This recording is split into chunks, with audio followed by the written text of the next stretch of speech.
चलिए, हमारा चैप्टर है आज का संघीय कार्यपालिका, यानी कि हम लोग पढ़ेंगे संघ के बारे में। किसके बारे में? इसी को हम संघ कहते हैं और इसी को हम यूनियन कहते हैं। ठीक है, यूनियन है, ओनियन न है, ONION। ओनियन मतलब आलू, ओनियन मतलब केला है, प्याज होता है ना, प्याज होता है। हाँ, तो सावन घुस गया इसलिए लहसुन प्याज खाते रहिए। एक महीना बंद। अनमोल जी को ज्यादा परेशानी है। क्या है अनमोल जी?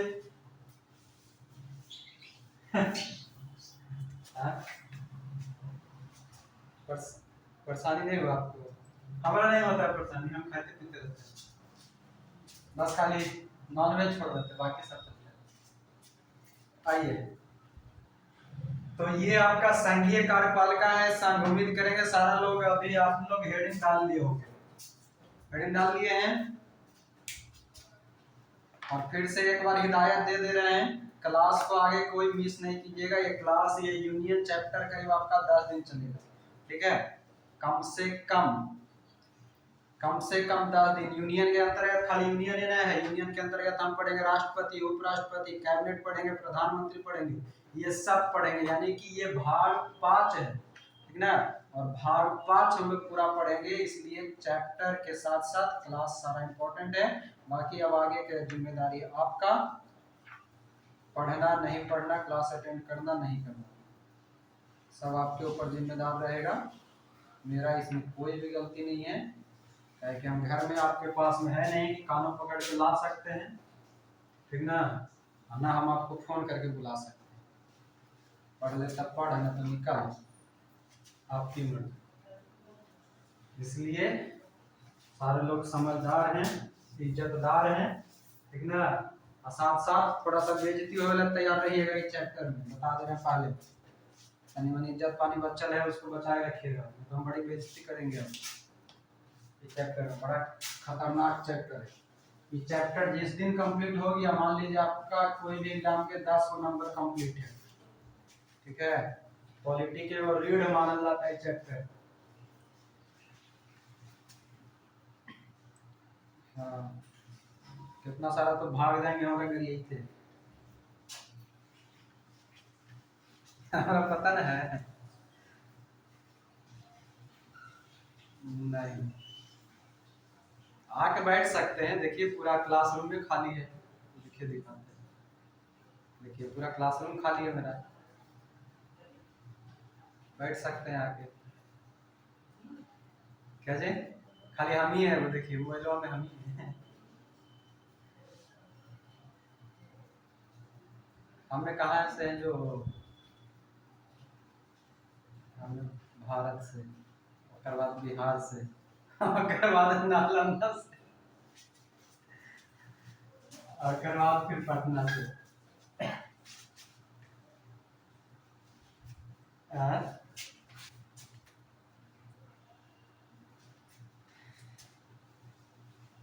पोस्टल पार्क में सब्जी मंडी, हाँ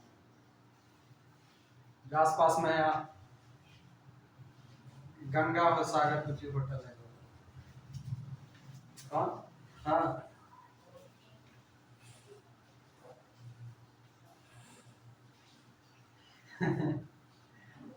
सोचिए। चलिए चलिए, आप थोड़ा पढ़ लिया जाए, बात विचार मेहमानबाजी होते रहेगा, धीरे धीरे आप पढ़ा जाए। चलिए सारे लोग तैयार रहिएगा, पहले कुछ चीजें समझाएंगे, वो चीज को समझिएगा, उसके बाद लिखने वाला काम करेंगे। आपको पता होगा कि हमारा जो देश है, देश के अंतर्गत हमारे यहाँ क्या है, पहले समझिएगा, उसके बाद हम जब लिखवाएंगे तो लिखिएगा, और बोलेंगे तब लिखिएगा। जो हम यहाँ पर लिखेंगे अभी, वो सब चीज को आप कहीं पर एक रफ कहीं पर लिख लीजिए, समझ के अनुसार अपना रफ वो बना लेंगे, उसके बाद हम तैयार करवाएंगे आगे। हमारा जो देश है, वो देश हमारा कैसा है? लोकतांत्रिक, यानी कि लोकतंत्र। लोकतंत्र कहने का मतलब होता है जहां पर लोगों द्वारा चुनी गई सरकार, यानी कि हम कह सकते हैं जनता द्वारा चुनी गई सरकार, है ना। कहने का मतलब ये है कि जिस भी देश के अंतर्गत लोकतंत्र है और उस लोकतंत्र के अंतर्गत अगर हमारा देश है भारत, और भारत में एक लोकतंत्रीय व्यवस्था है यानी कि प्रजातांत्रिक व्यवस्था है, उसी को चलाने के लिए हमारे पास एक अलग व्यवस्था की गई जो हमारा आता है संघीय कार्यपालिका, यानी कि संघ के अंतर्गत आता है। अगर हम देखें संघीय कार्यपालिका के अंतर्गत जब हम इसको बांटते हैं तो इसको हम पहले दो भाग में बांटते हैं। इसको हम दो भाग में बांटते हैं। एक को हम कहते हैं कार्यपालिका, कान और ध्यान एक जगह एकांत में रखेंगे। एक को हम कहते हैं कार्यपालिका तो दूसरा को हम कहते हैं विधायिका। जो लोकतंत्र के अंतर्गत हमारा संघीय कार्यपालिका को चलाने के लिए एक हमारा कार्यपालिका, दूसरा हमारा विधायिका, बीच में कोई नहीं बोलेंगे, खाली ध्यान से सुनिएगा। जब तक हम ना बोले कि कुछ लिखना है तब तक कोई बीच में नहीं बोलेगा। बाकी ये ड्राफ्ट समझते रहिएगा, जैसे ये ड्राफ्ट कंप्लीट होगा हम बोलेंगे इसको लिखिए, तो ड्राफ्ट समझिएगा और ये आपका ओवरऑल ड्राफ्ट जो है संघीय कार्यपालिका को क्लियर कर देगा। अब आइए बात कर रहे थे हम लोकतंत्र का। लोकतंत्र के अंतर्गत हमारा कार्यपालिका और विधायिका जो होता है इसके बीच में एक अंग होता है लोक कार्यपालिका और विधायिका को समन्वित करने के लिए हमारे पास एक सरकार होती है जिसे हम संसदीय सरकार कहते हैं। क्या कहते हैं? संसदीय सरकार कहते हैं। बात को समझेंगे। कार्यपालिका और विधायिका के बीच में एक सरकार होता है जिसे हम संसदीय सरकार कहते हैं, और इसी संसदीय सरकार के अंतर्गत यानी कि कार्यपालिका और विधायिका को एक और अंग में हम बांट देते हैं जिसे हम क्या कहेंगे? अध्यक्षात्मक सरकार। क्या कहेंगे? अध्यक्षात्मक, इसलिए कहता है ना, हाँ, अध्यक्षात्मक सरकार कहते हैं। क्या कहेंगे? कार्यपालिका विधायिका को जब लोकतंत्र के अंतर्गत बांटा जाता है, उसी विधायिका और कार्यपालिका के अंतर्गत एक सरकार संसदीय कहलाता है तो दूसरा हमारा अध्यक्षात्मक सरकार कहलाता है। बात यहाँ पर आया संसदीय और अध्यक्षात्मक सरकार का, तो इस प्रकार अगर हम देखें तो पहला जो हमारा है संसदीय सरकार, इसी संसदीय सरकार को हम यहाँ पर लिख रहे हैं, ध्यान से समझेंगे। संसदीय सरकार को ही हम कहें तो संसदीय व्यवस्था भी कह सकते हैं। क्या कहेंगे? संसदीय सरकार को हम संसदीय व्यवस्था कहते हैं और अध्यक्षात्मक सरकार को हम अध्यक्षीय व्यवस्था कहते हैं। पहले हम जानते हैं संसदीय सरकार। संसदीय सरकार उसको कहा जाता है जिसके अंतर्गत कार्यपालिका अपनी सारा कार्य, कार्यपालिका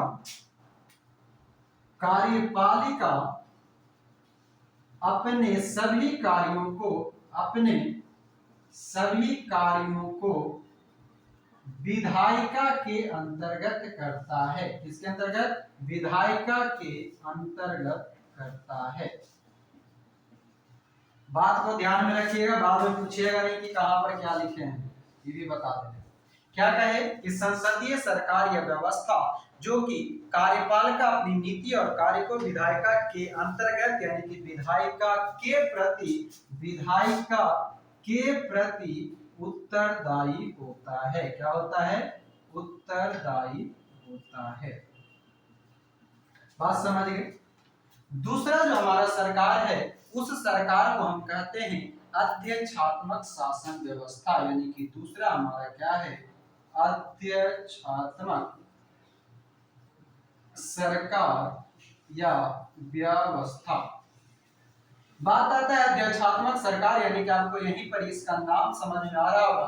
अध्यक्ष यानी कि कार्यपालिका अपने सभी कार्यों को करने के लिए विधायिका के प्रति उत्तरदायी नहीं होता है। कार्यपालिका अपने सभी कार्यों को करने के लिए विधायिका के प्रति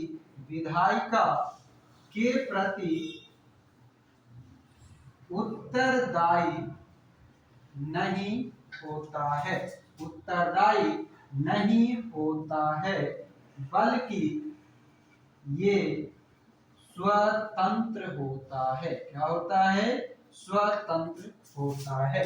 अध्यक्षात्मक सरकार या व्यवस्था कार्यपालिका अपने सभी कार्य और विचार को करने के लिए विधायिका के प्रति उत्तरदायी नहीं होता है, वो स्वतंत्र होता है।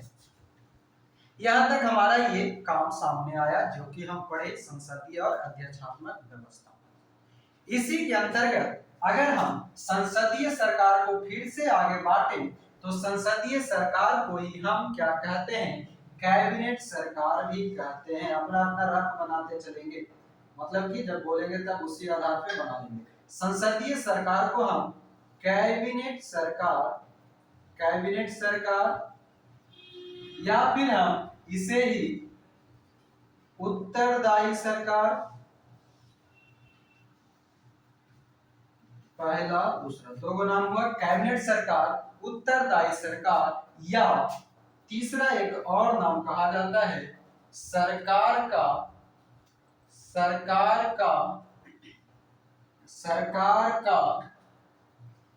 वेस्टमिंस्टर। क्या? सरकार का वेस्टमिंस्टर सरकार कहते हैं। किसको?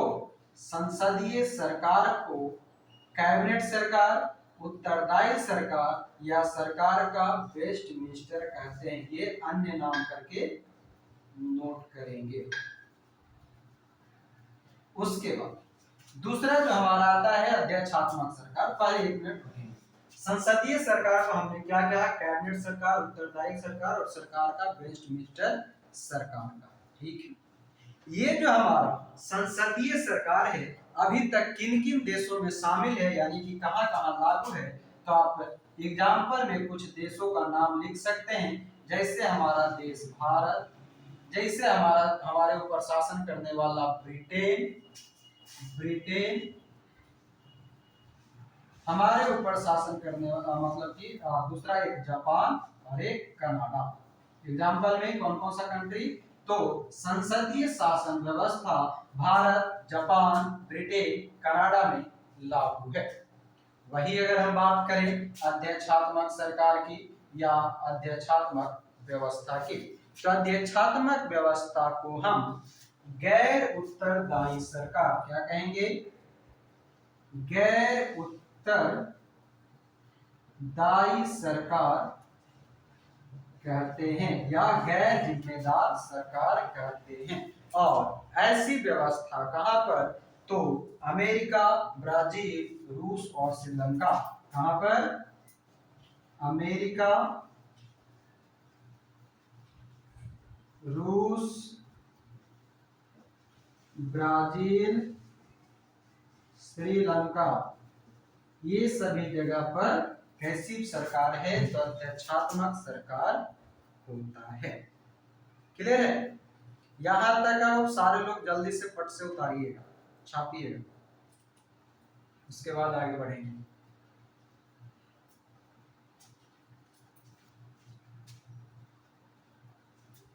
हाँ, अब जल्दी जल्दी सब छापेंगे। और क्या है कि संसदीय सरकार व्यवस्था कार्यपालिका अपने सभी कार्यों को विधायिका के प्रति उत्तरदायी होता है या विधायिका के अंतर्गत करता है। ठीक है।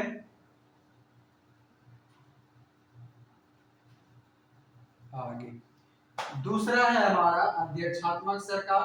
अध्यक्षात्मक सरकार कार्यपालिका अपने सभी कार्यों के विधायिका के प्रति उत्तरदायी नहीं होता है, बल्कि ये स्वतंत्र होता है। संसदीय सरकार को हम अन्य 3 नामों से भी जानते हैं। संसदीय सरकार को हम अन्य 3 नाम से भी जानेंगे। एक को हम कहते हैं कैबिनेट सरकार, दूसरा को कहते हैं हम उत्तरदायी सरकार, या फिर उसी को कहते हैं सरकार का वेस्टमिंस्टर सरकार। संसदीय सरकार को 3 नामों से जाना जाता है। नहीं, अभी हम नाम बताए हैं, कार्य करे के तरीका भी बताएंगे। 2 नंबर है अध्यक्षात्मक सरकार या व्यवस्था। कार्यपालिका अपने सभी कार्यों को विधायिका के प्रति उत्तरदायी नहीं होता है।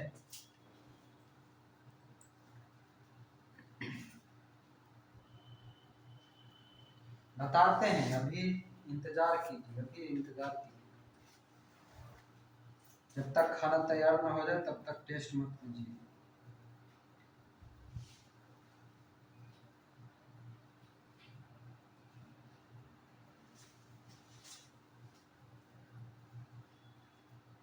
हो गया?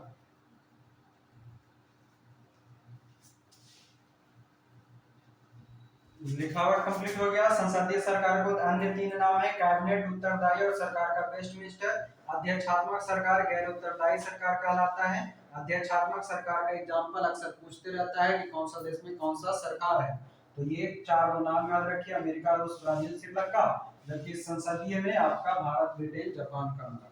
यहाँ तक कंप्लीट। अभी एगो प्रश्न किए कि विधायिका क्या होता है, यानी कि आपको विधायिका, कार्यपालिका और न्यायपालिका तीनों चीज जानने होंगे। ठीक है ना? तो इसको मिटा दें।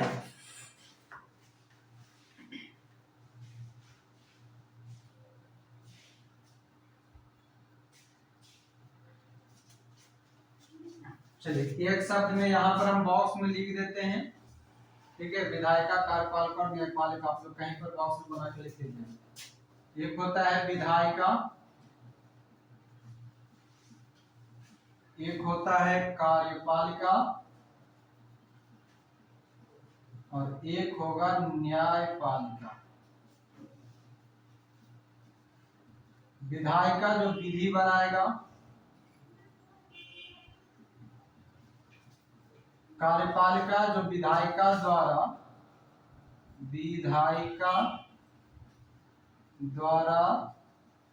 बनाए गए विधि का पालन करेगा, विधि का पालन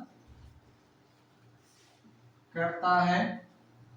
और न्यायपालिका जो विधायिका और कार्यपालिका के विवाद को निपटाता है। विधायिका तथा कार्यपालिका के विवाद का निपटारा करता है। एक लाइन में बस इतना समझिए, कहीं पर लिख लीजिएगा। विधायिका जो विधि बनाएगा,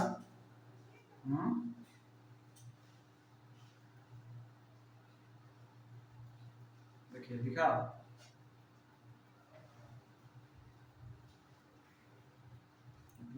कान और आंख शब्दों में बड़ा स्लो काम होता है।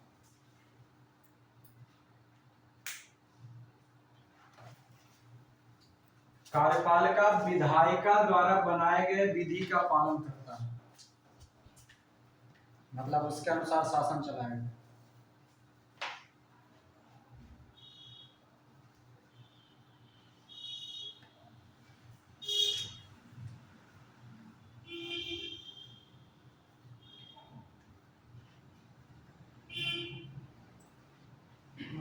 न्यायपालिका में विधायिका द्वारा जो निर्मित विधि होती है उस पर कोई विवाद होता है तो उस पर न्याय देने का दायित्व होता है न्यायपालिका का। किसी भी कानून या जो विधि बनाया गया है उस पर किसी प्रकार का विवाद रहेगा तो उस पर न्याय कौन दिलाएगा? तो न्यायपालिका दिलाएगा।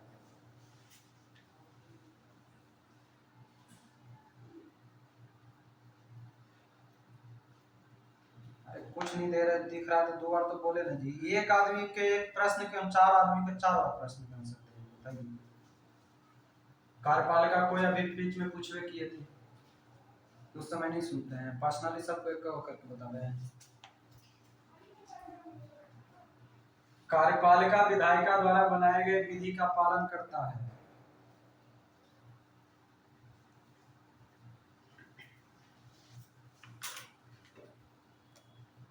आप लोग तो कभी कभी ऐसा करते हैं ना कि पहला दूसरा वाला जो बचवा रहता है वो से बकता है। कक्षा 11 लिखते रहो। सब बीपीएससी की तैयारी करते हैं, इतना धीरे धीरे लिखते। 16 को 32 को पेजा कैसे लिखिएगा जी आप लोग? ग्रेजुएशन भी तो पास कर गए 32 को पेजा लिख के। लिखो कहते कि इसी वाला में तो 400 रुपया डाल के कजे हाँ, ग्रेजुएशन में हमको तो लगता है ये सब ये लोग लिखे नहीं होंगे, 500 रुपया का नोट चिपका दिए होंगे और लिख दिए होंगे अगर पास नहीं करेंगे तो हम आत्महत्या कर लेंगे, पास नहीं करेंगे तो हमारा शादी नहीं होगा, पास नहीं करेंगे तो पापा भगा देंगे, ये सब करके आएगा। बताइए इतना धीरे धीरे अब एक आदमी की एगो चीज समझा रहे हैं लिखा रहे तो दूसरा का फिर से पूछ रहे हैं।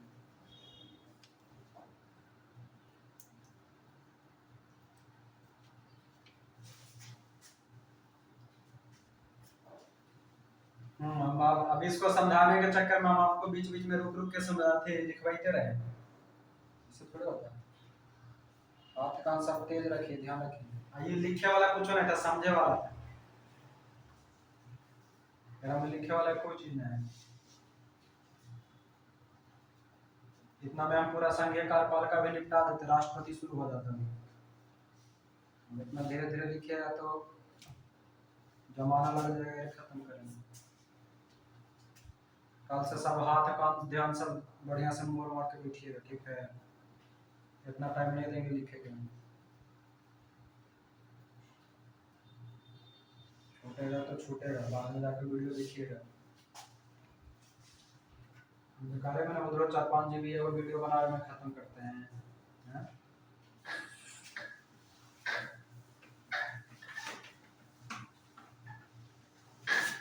सब अपने के अनुसार करें। हाँ,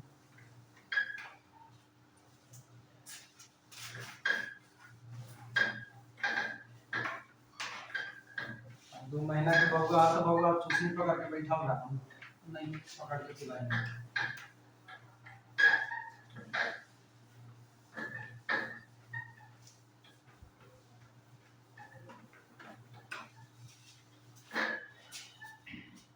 चलिए आगे समझिएगा, कहाँ तक हो गया था? आखिरी कहाँ पर था? आखिरी पॉइंट बताइए तो।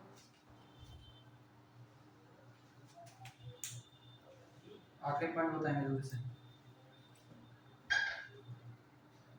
यहाँ तक हो गया, ये हो गया था ना अध्यात्मक, उधर तो अलग था, इधर अध्यात्मक सरकार हो गया, हो गया ना?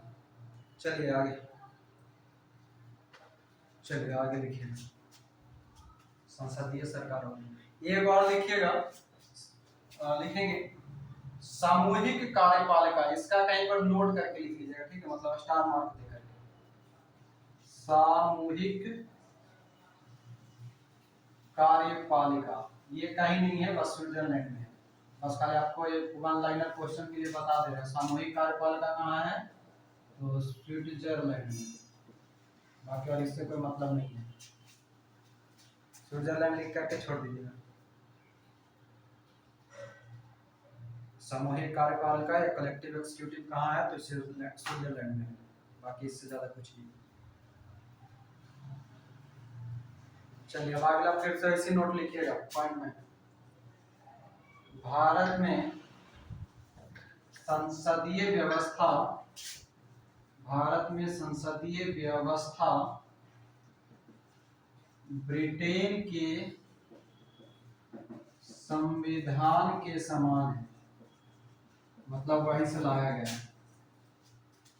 भारत में संसदीय व्यवस्था ब्रिटेन के समान है, ठीक है? लिखेंगे भारत का राष्ट्रपति, भारत का राष्ट्रपति, ये सब अभी संघीय कार्यपालिका के अंतर्गत ही लिखवा रहे, राष्ट्रपति अभी शुरू नहीं हुआ है, ठीक ना? भारत का राष्ट्रपति सिर्फ देश का संवैधानिक, भारत का राष्ट्रपति सिर्फ देश का संवैधानिक प्रमुख होता है। संवैधानिक यानी कि औपचारिक रूप से, औपचारिक ब्रैकेट में लिख लीजिए, औपचारिक, ऑफिशियली। भारत का राष्ट्रपति सिर्फ देश का संवैधानिक प्रमुख होता है, प्रमुख होता है। अगला पॉइंट लिखेंगे, बाकी बताएंगे। अगर लिखना है तो इसी में लिख सकते हैं कि भारत का राष्ट्रपति सिर्फ देश का संवैधानिक प्रमुख होता है, जबकि वास्तविक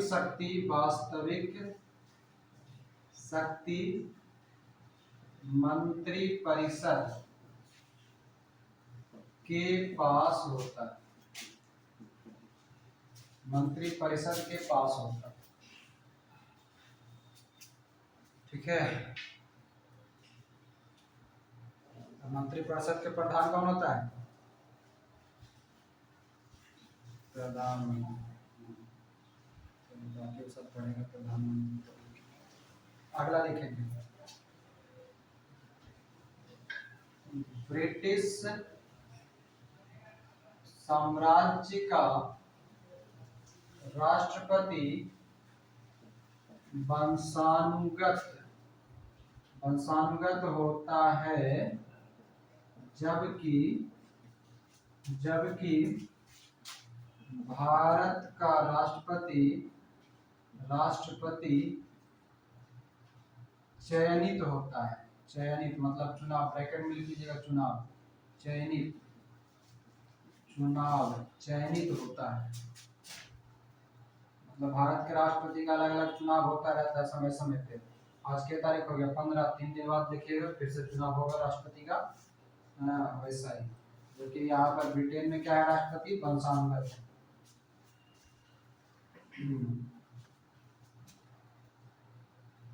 आगे लिखेंगे, भारत में एक साथ संसदीय प्रणाली एवं भारत में एक साथ संसदीय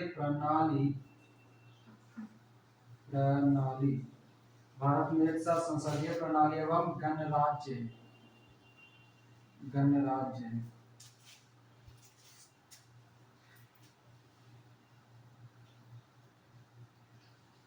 यहाँ तक हो गया।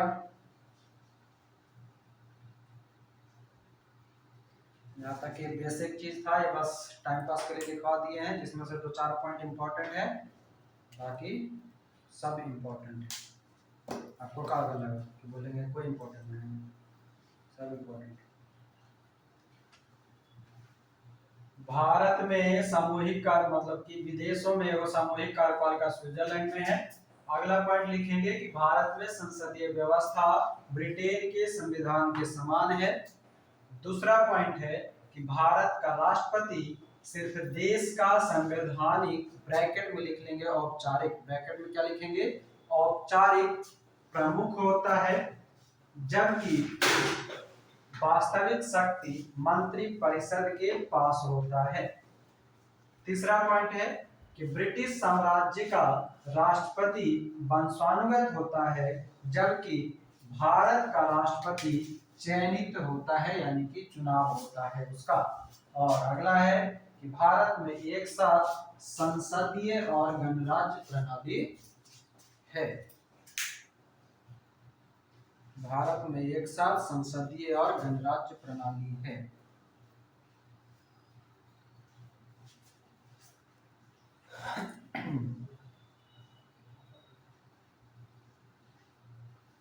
यहां तक हो गया, ऊपर मिटाते हैं। हाँ,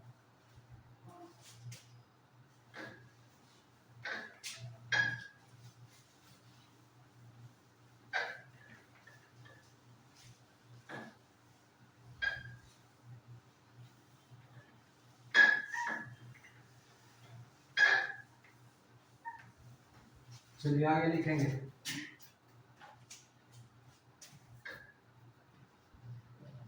संविधान के भाग 5 में संघ का वर्णन है, यानी कि हम लोग भाग 5 पढ़ने वाले हैं। ठीक है, आगे लिखेंगे, भाग 5 के अध्याय 1, भाग 5 के अध्याय 1 अनुच्छेद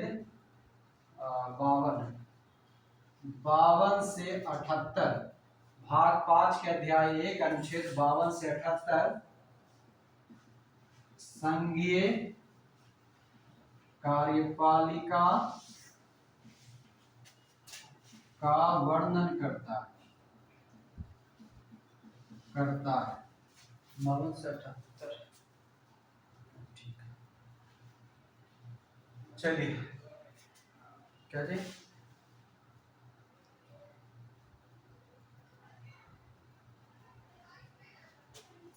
हम यहाँ पर क्या लिखे, अध्याय 1 भाग 5 में अलग अलग चैप्टर है। चैप्टर 1 में हमने बताया कि अनुच्छेद 52 से 78 जो है सिर्फ संघीय कार्यपालिका की बात करता है। आगे लिखिए, सेंटेंस को पकड़िए। संघीय कार्यपालिका के तहत, संघीय कार्यपालिका के तहत, आगे लिखे कॉमा दे दे करके, राष्ट्रपति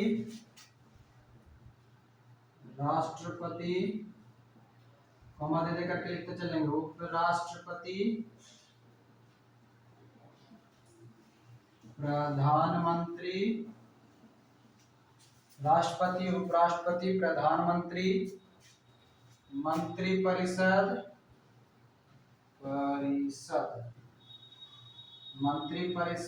एवं महान्यायवादी।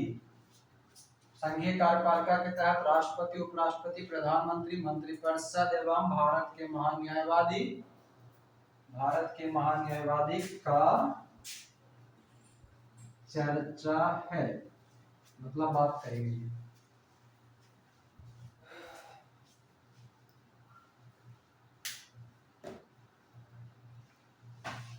चलिए अगला, कार्यपालिका, विधायिका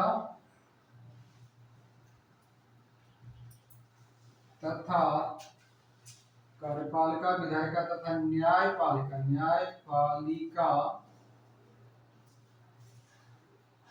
कार्यपालिका, विधायिका तथा न्यायपालिका संघीय व्यवस्था के 3 आधार है, मतलब स्तंभ है। संघीय व्यवस्था या फिर कह ले हम लोकतंत्र, ठीक है। कार्यपालिका, विधायिका तथा न्यायपालिका संघीय व्यवस्था, ये यहीं पर लिख सकते हैं लोकतंत्र। लोकतंत्र के 3 आधार या स्तंभ है।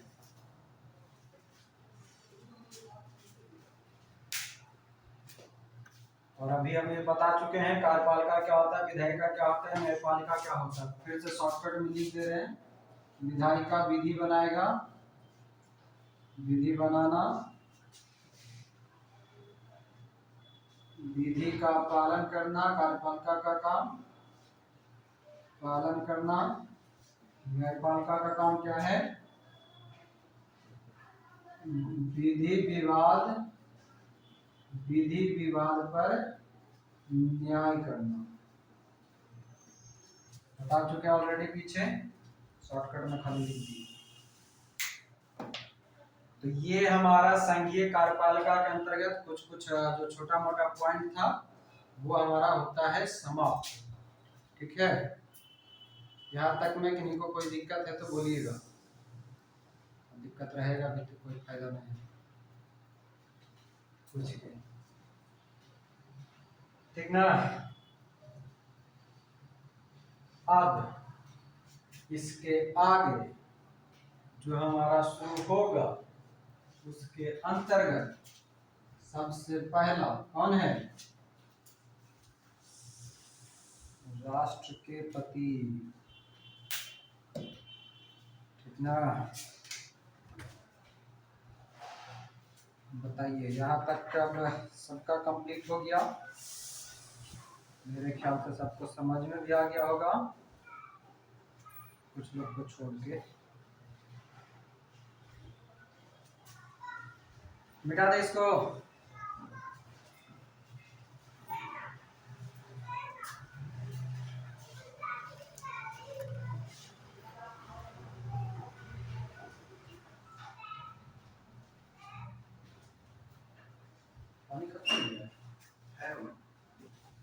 इसमें तो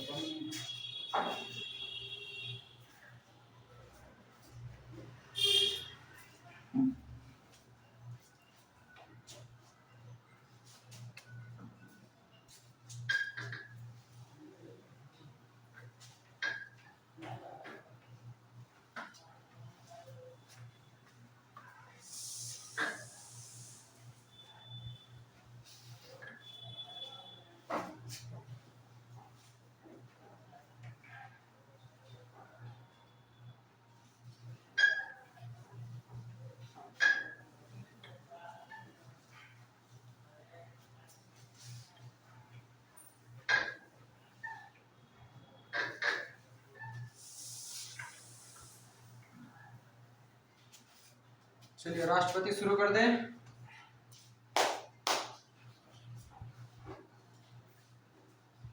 बताएंगे क्या बज गया जी? 12:50। क्या भैया कोई उपाय? क्या जल गया है? नहीं, फूल में रखा हुआ था तो फूल सूख के नहीं जाता है, वहाँ पे चेंज नहीं करेगा? सीधे बैंक में मारेगा ही चलना। ऐसे कोई उपाय नहीं जो दस में पास चलता है? हाँ जैक्सन वाला करेगा। और ऐसे कोई उपाय नहीं? मार्केट में बैठ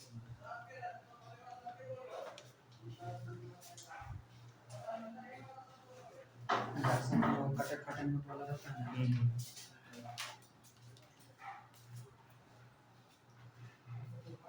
हाँ।